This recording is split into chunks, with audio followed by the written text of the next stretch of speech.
Oh, Trunks, you just had to go in there and wade in, didn't you?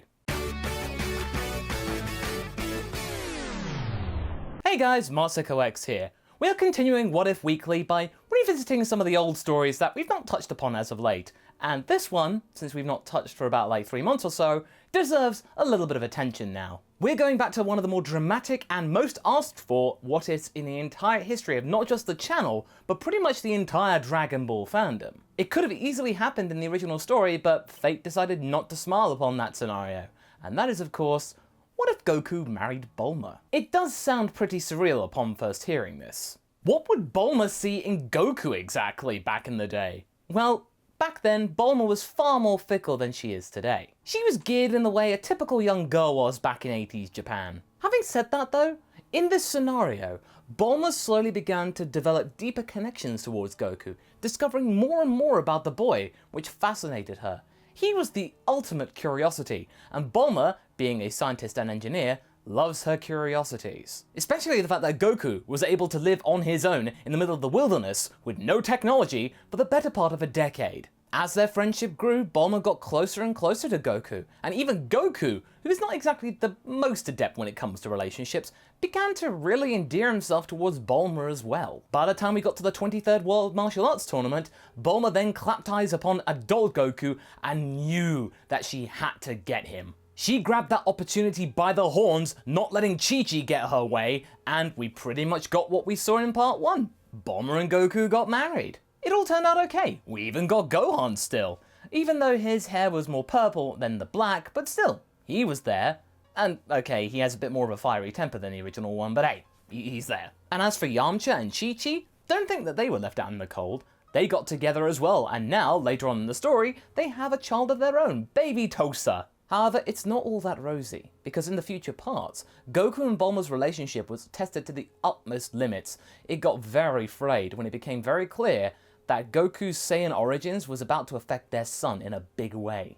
His rage boosts were very hard to control, and it all peaked when Gohan attacked his own mother. And Goku wasn't much better. He went crazy at the death of Bulma by Frieza, going to Super Saiyan Grade 2 inadvertently, and then just disappearing for a couple of years. This was all so much to take in for Bulma, and she wasn't sure that she could handle it. They even had the talk, and judging from the comments from that part, a lot of you took that hard. Where we last left off, Bulma managed to make it very clear to Goku that he had to take responsibility for Gohan's behavior and development going forward, and ultimately, it turned out relatively okay. He and Piccolo were able to teach Gohan about discipline, as well as this is Goku's plan, which was a little bit crazy, going Super Saiyan a little bit earlier than he does in the original story. But it's all to do with ki control and management, hopefully containing the rage of Gohan, so that means when he's in his normal ways, he'd be relatively civil. And when Goku was unable to recover against Android 19 and suffered his heart attack, Gohan was able to use his focus, go Super Saiyan, and able to hold Android 19 at bay, so that means his father could escape and Vegeta could come in and take the win. The gang now have to search for Dr. Gero, who has fled the scene, hoping to get back to his laboratory to awaken his other creations. Now, before we start,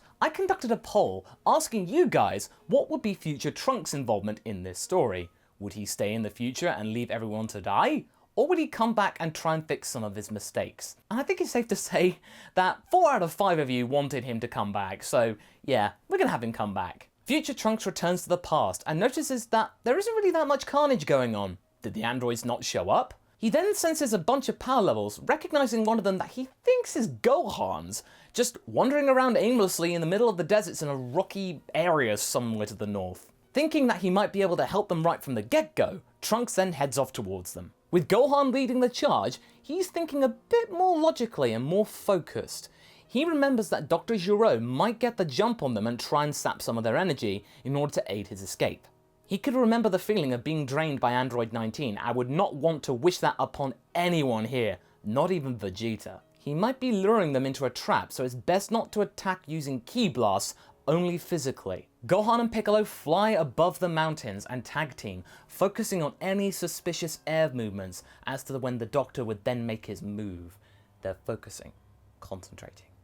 That is until Trunks blunders in going, "Gohan, hey! Hey, can I help?" Oh dear. That is Dr. Gero's cue to then get the jump on the young boy and then just manhandle Trunks, kind of holding him hostage. It's pretty much the similar move that he did with Piccolo in the original story, and then just starts to sap the young boy's energy. Gohan and Piccolo then get closer, but Gero tells them to back off or else he will self-destruct. This is a total bluff, but, you know, he wouldn't actually install a self-destruct on himself, but, you know, they don't know that. This holds the duo back, and Dr. Gero is reveling in the success. He has managed to win them over, and is about to get his dominance when Vegeta, he don't give a damn. He lands a swift kick to the head of Dr. Gero, sending the head flying clean off his body. Masako, why would Vegeta do something so brash? Why would he endanger Trunks' life? First off, Vegeta knows nothing about future Trunks' backstory, so he doesn't really care about the kid.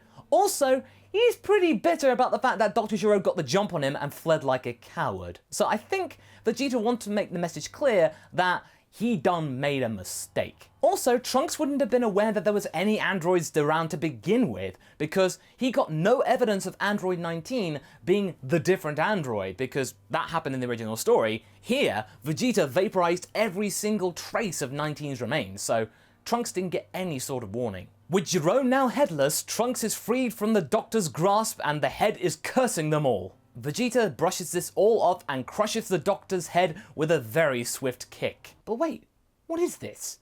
This is the Android/Cell saga, and Vegeta's being useful? Did Vegeta actually help for once and aid the gang in their quest to stop the androids? Without knowing it, the prince has seemingly put a halt to the Android saga. Does this mean the threat is over? I don't think so. Trunks then asks who was that person that manhandled him. Piccolo and Gohan then state that that was one of the androids that he'd warned them about. You know, that they were doing their job, they went to the same place he said. But then Trunks goes, well, no, that wasn't the android at all. And there's two, where's the other one? Vegeta then just says, huh, I took care of that clown. And Trunks is saying, no, this is all wrong. These aren't the guys, where are the others? There are more. I mean, these aren't the two. The future boy then asks if Capsule Corps is still around, and Vegeta says, ha! Is the sky blue? Of course it is, you moron. Trunks doesn't really take this well, but he's trying to brush off Vegeta's cruelty. He's just thinking, it's okay, he has no idea I'm his son from another timeline, but still, it's gotta hurt having your father being that mean to you, even if he doesn't know it. The gang then retreat to Capsule Corp to then check on Goku and see how he's doing. Thanks to the greater resources that Capsule Corp have to hand, Goku is now in safe hands. And also the heart medicine that they did have, which was then buried in one of Goku's many drawers, seemingly forgotten for years, is then used and synthesized into multiple doses, which is given to Goku every couple of hours, which means that the recovery is somewhat quicker, but still, Goku's pretty winded and tired, so he's got a lot of time that he needs to sleep and recover. With Bulma back at Capsule Corp and now nursing a very ill Goku, she is in need of a distraction,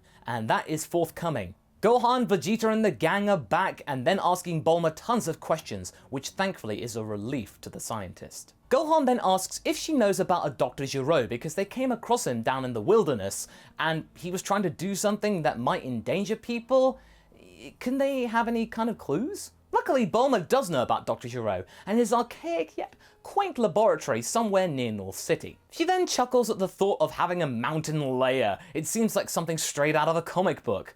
But then Gohan goes, well, I think it's kinda cool. With Bulma in need of something to do, she agrees to help them and investigate the laboratory now that there's no immediate peril with Dr. Gero now out of commission. The gang, with Bulma in tow, then arrive at Gero's lab, with the door seemingly locked, awaiting its master who will never come.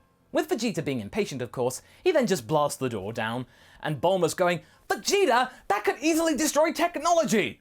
Well, what do you expect me to do? Just wait here for hours doing nothing? Ugh, woman, honestly. How can Vegeta be so brash, not giving a damn about authority or convention? She then dispels this because she's got some science to perform. She then gets stuck in trying to figure out the clues of the Doctor's research. But this is when Trunks freezes in fear. He has discovered the pods of androids 17 and 18. These are the two, alright. This is something that Trunks could do. He could fight for the future in the past. With one swift blast, he could end all of this and save the world before it was even threatened. He then charges up a beam, but Gohan stops him. Isn't he acting a bit crazy? He could endanger everyone, completely cause the mountain to collapse. He could injure Bulma, his mother. But Trunks is almost inconsolable and trying to shake Gohan off, but Gohan is hanging in there. But Gohan's getting more and more frustrated, and we all know what could happen. Trunks punches him off, but that was a bad idea. Gohan then goes into a complete rage and tosses Trunks away from the pods, but then knocks him into another pod. This one marked 16. Out of the pod, as it's clicking and whirring to life, steps a giant red-haired man. Vegeta curses Trunks' stupidity and is about to take down the beast. But the beast isn't even aware of Vegeta's presence. He's off in his own little world. So therefore, 16 just walks past everybody, calmly acknowledging nobody, and just flies off. So people are just going, well, that happened. Who was that? The gang had just left perplexed. They couldn't sense any energy from this guy, but he didn't attack them, so he couldn't be all that bad, right? While some of the fighters are just staring at 16 just flying away into the distance, Bulma continues her research and plugs in to the 17 and 18 pods, with Trunks just being in absolute hysterics, trying to apologize to Gohan and just then getting an earful from Vegeta at the same time. Bulma gets out her laptop and seemingly manages to jimmy-rig some kind of archaic connection between the antiquated software and her up-to-date laptop. She's not able to get much out of them, but is able to get something. But it's just odd because the data that was in 17 and 18 is somewhat corrupted, broken. It's like the system rejected it for some reason, but it's still there. There's something deep inside their databanks concerning Goku and murder. She then puts 2 and 2 together and comes up with a very ominous 4. Wait, if these two are programmed like that, could that mean that the other guy was programmed like that too? Did they just let him go? Did they just let a guy who could kill Goku go? Goku's in no condition to fight. This guy could take him out, and the entirety of Capsule Corp. This is really bad news. Bulma's in wishful thinking mode, thinking that maybe 16 won't do it, but now he's out there, he might do it. She doesn't know. Bulma leaps up and immediately commands Vegeta and Piccolo to go after 16. Vegeta is very resentful of this, not wanting to take orders from a woman, but at the same time not saying no to a fight. And of course now Trunks is following too, because he's trying to make amends somehow as to all of the mess that he's caused. It's far too dangerous to leave them here, but at the same time they're not fully active, so they could just leave them here to rot. No one would know. Could they be of use? Are they even useful at all? They don't really know. And little do they know also that there is more to this lab than meets the eye. And I think that's where we're going to leave this what if for today. I am going to leave a poll for you all, and I'm going to leave this question. What do Gohan and Bulma do with the pods of 17 and 18? Does she get Gohan to blow them up, ridding the world of them entirely? Do they just leave the pods here to rot and not use them at all?